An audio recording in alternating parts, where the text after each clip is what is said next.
That was a whole chunk of strawberry. So, we're back yet again with another October TBR video. I am so excited.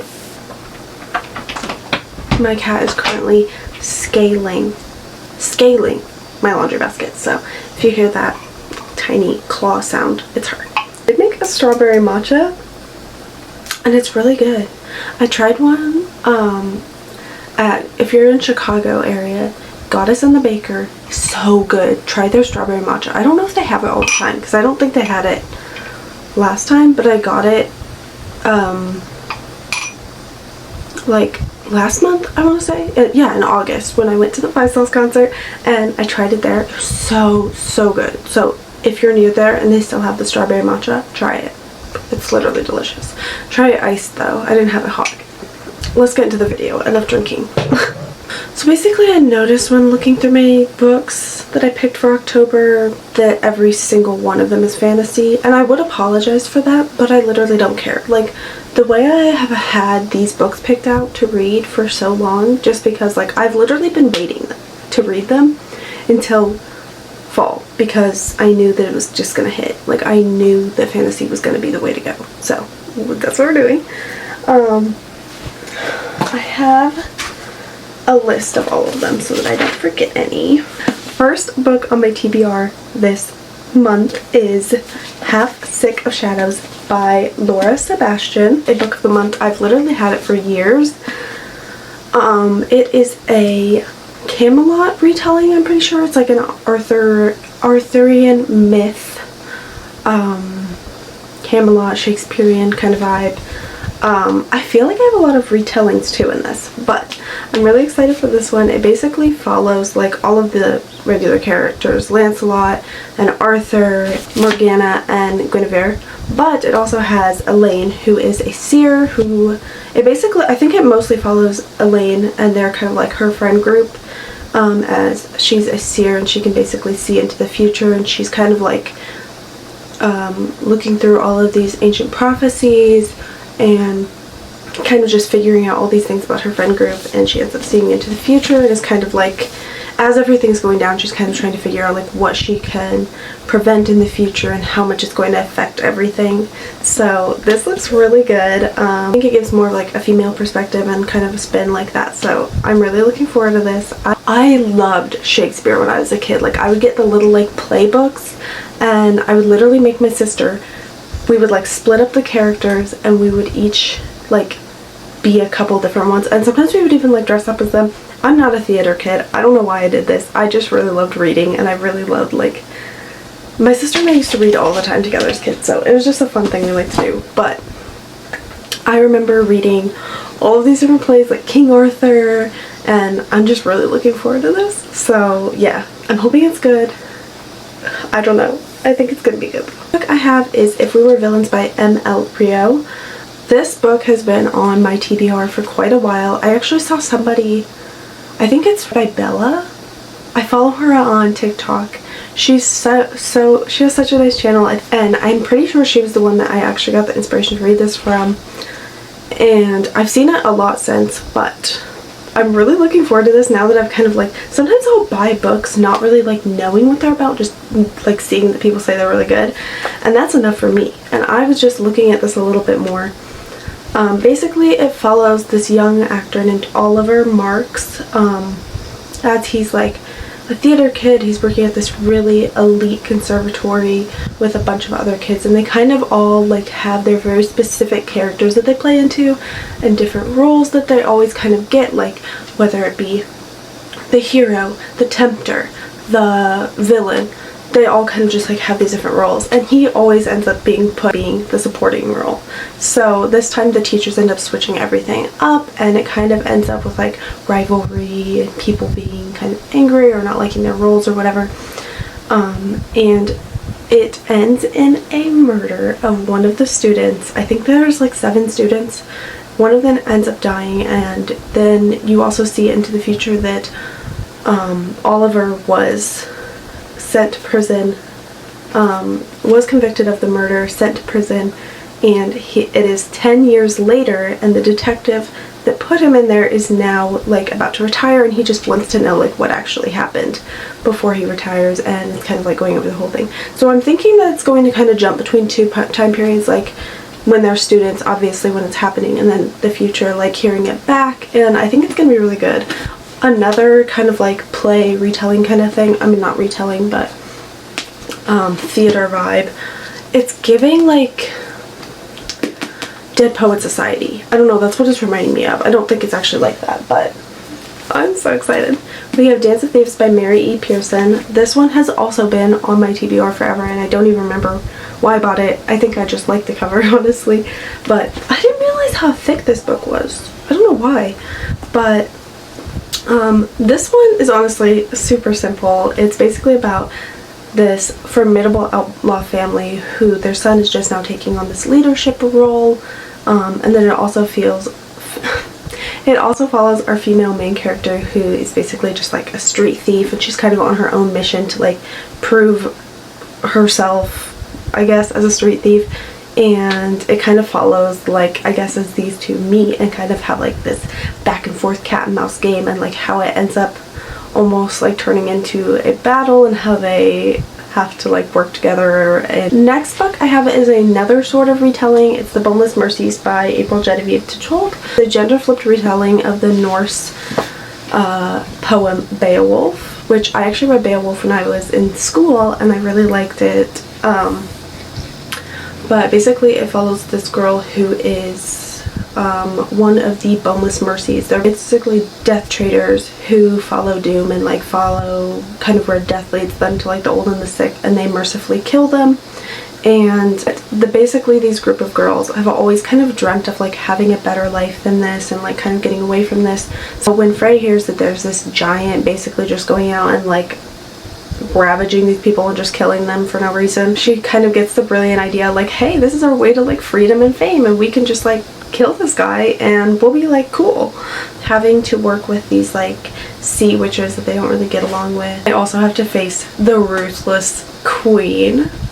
So I feel like this is going to be a very like female centered story, and I think it's going to be really good. I'm really excited to just read a good like feminist retelling. I think I'm going to really love this one, especially since I really liked Beowulf, and it's just a retelling of that basically with women. So what more could you ask for? The next book, this one has been on my TBR since, don't mind the sticker, since last year. I actually really wanted to read this. I think I saw it from Kate is Reading. She's here on YouTube. She's amazing. I'm sure everybody on BookTube already knows who she is, but she's like she's like fall to me. She is the aesthetic fall reading queen. Like, you gotta love Katie's Reading. I've had this since last fall, or maybe, I don't even remember. Either way, I really want to read this one this year, and I think I want to read it like literally in October because it's just like the perfect fall vibe.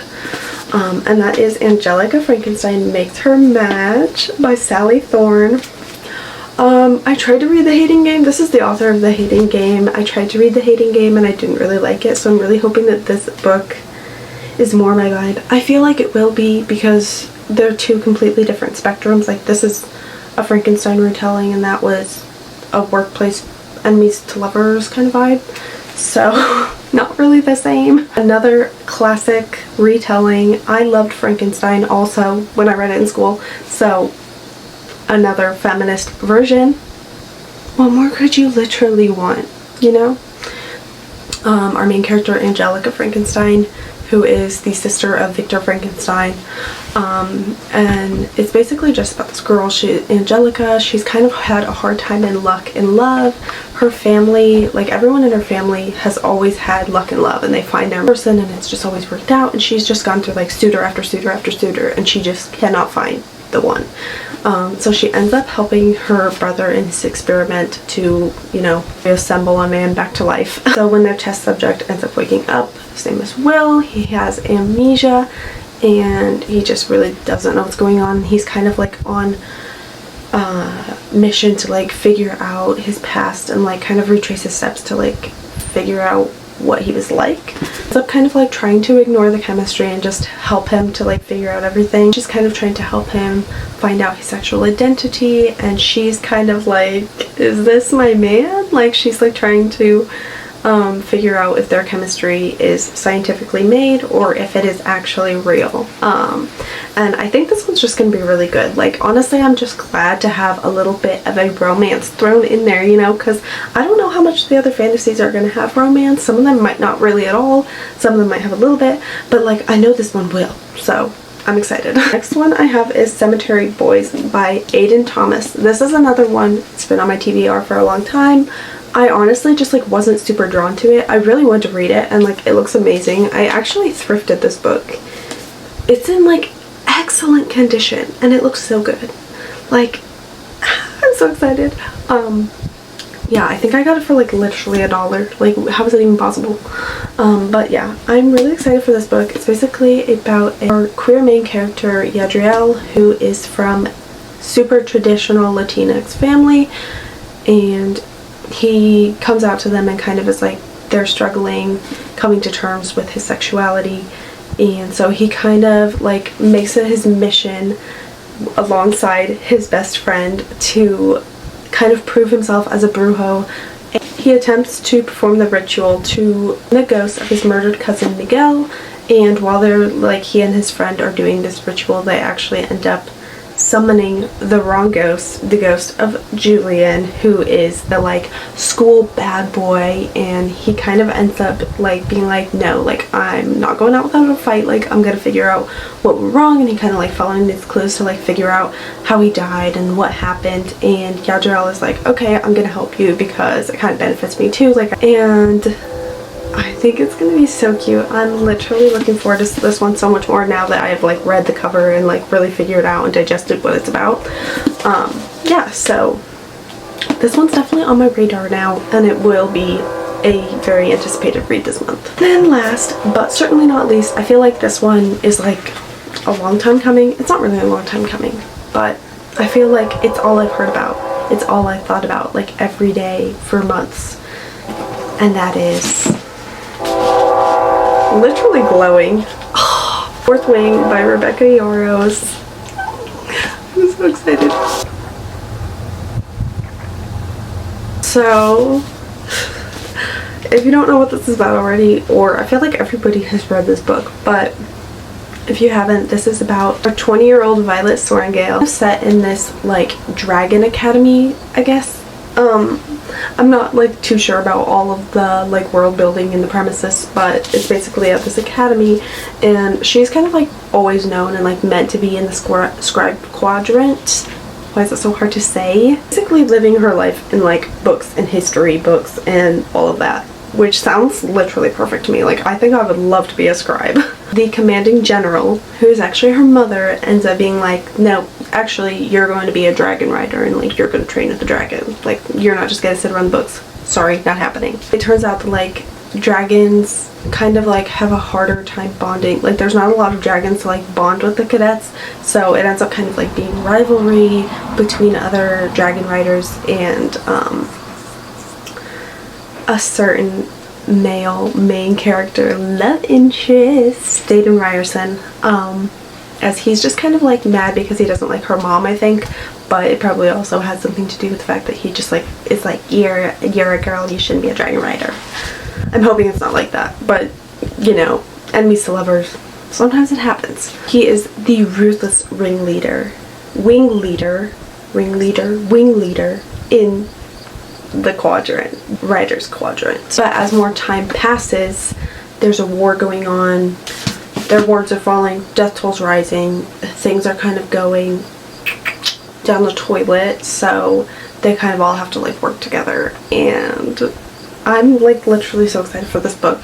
If you don't follow Destiny, literally like Destiny on YouTube, like one of the main OG book readers, she has been ranting and raving about this book for so long, and when I tell you that, like, she is probably the sole reason why I'm reading this book, like, most likely, yeah, it's true, and I'm so excited because, like, I'll pretty much listen to anything Destiny says. Like, I'm sorry, but if Destiny says read it, read it. Like, just do it. She knows what she's talking about. Yeah, so that's all of my books. I actually only ended up having 8 books for this month. I don't know if I'll read more or not. I feel like that's it's not the loftiest goal, but it's also like it's a good amount of books, especially considering they're like humongous books and they're fantasy, so it just makes it even more like on your brain, you know? But yeah, that's it. I am so excited to read all of these books. Honestly, I'm trying to figure out which one I'm gonna read first. I feel like I usually go for the books that I'm like least excited for first, and then I read the ones that I really like towards the end. So, but then I kind of want to like put some of the like easier books in the middle, so that way if I'm feeling like, then I can read those. So I think I'm gonna start with probably like Ordinary Monsters or The Boneless Mercies, because I feel like these two, while I am super excited for them, this one is going to be a trip, a literal like, that's like a 16-hour road trip right there, okay? So it's gonna take me a minute. But this one, I feel like it's been on my TBR so long that I'm just kind of like unsure. I'm still looking forward to it. I'm just not sure if it's like gonna be the best vibe ever. So I might read this one first. I'll probably end up ending with this book. Or maybe this will be like mid of the month book. Anyway, nobody actually cares which one I read first or last. I will be reading them all at some point, even if it stretches into November. It'll be happening. And as I was picking these books, I was already like seeing so many books that I was like, wait, this looks like a November read. Like, it's not quite spooky fantasy enough for October, so it might have to like go a little bit more towards the winter side, but still like a little bit crisp weather, you know what I'm saying? So who knows? I'm so excited. I'm also taking some vacation time from my job the first week of November, so I kind of want to try to like do 24-hour reading vlog or something during the time, because I just don't really have like any good time to do it when I work, because I have 2 days off a week, and like if I do it when I'm working, then I'm either gonna be exhausted the next day, or I won't have time to like do my other things that like I have to do, like the necessary things that, like, you know, they say if these adults don't do this, then they will probably not make it. Yeah, basically just adult responsibilities are ruining my reading time, so you know, that sucks. Yeah, I'm so excited to read all these books. Thank you guys so much for watching this video, and hopefully you'll follow along. I'll probably be ending up doing some like fall reading vlogs and showing some of the like progress and like the inner workings of what I'm reading. So yeah, thank you guys for watching this. I'll see you in the next one. Bye!